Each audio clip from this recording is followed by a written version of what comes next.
L'activité qu'on va proposer maintenant, c'est une activité sur le repérage spatial. Alors, qu'est-ce que c'est le repérage spatial? C'est de pouvoir se positionner à un endroit particulier en respectant une consigne.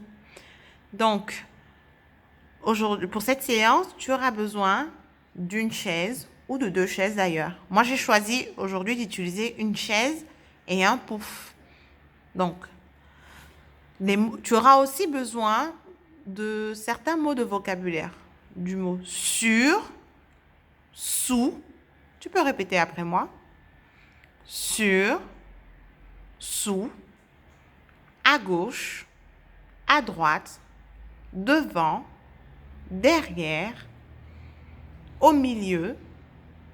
Tu peux dire au milieu ou au centre, c'est la même chose. À l'intérieur, à l'extérieur. Tu as bien répété après moi? Très bien. On va continuer la séance.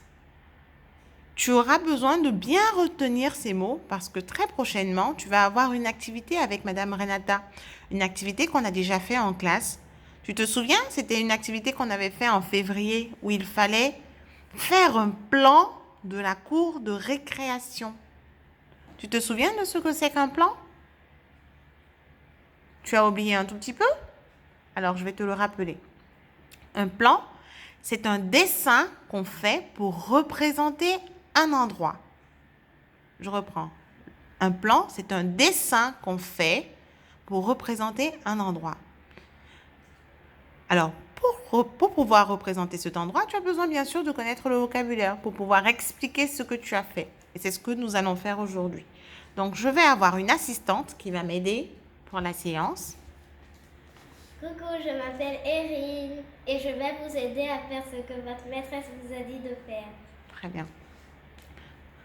Alors, toi, à la maison, tu peux tu peux demander à ton papa, à ta maman, à ton frère ou à ta sœur de t'aider. Ils vont te dire des instructions. Ils vont te demander de te placer à certains endroits. Tu vas le faire. Et après, tu peux inverser les rôles. Ça veut dire que toi, tu peux te transformer en la maîtresse ou bien ton papa ou ta maman ou ton frère ou ta sœur. Et tu vas leur donner des consignes. Tu vas leur dire de se mettre, par exemple, à gauche de la chaise, à droite de la chaise, au-dessus, en dessous. Un peu comme un jeu. Donc, on va le faire avec Erin. Et toi, tu peux le faire de ton côté à la maison. Erin, mets-toi à gauche de la chaise, s'il te plaît. Mets-toi à droite de la chaise. Mets-toi devant la chaise. Mets-toi derrière la chaise.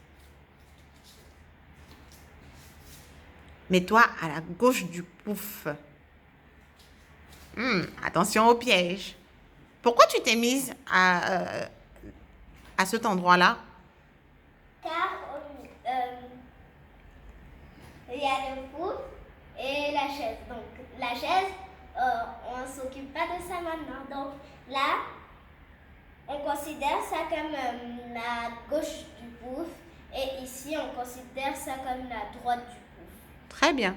Donc maintenant, je vais te demander de te mettre à la droite du pouf. D'accord. Va sur la chaise.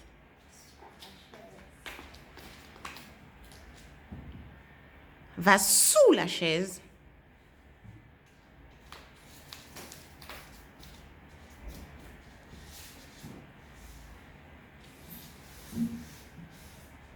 Mets-toi entre la chaise et le pouf.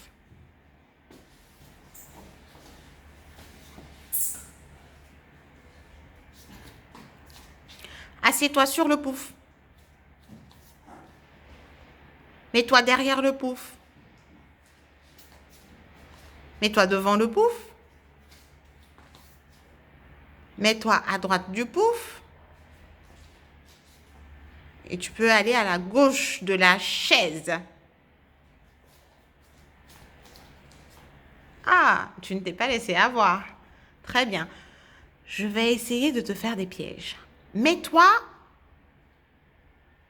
entre la chaise et le mur.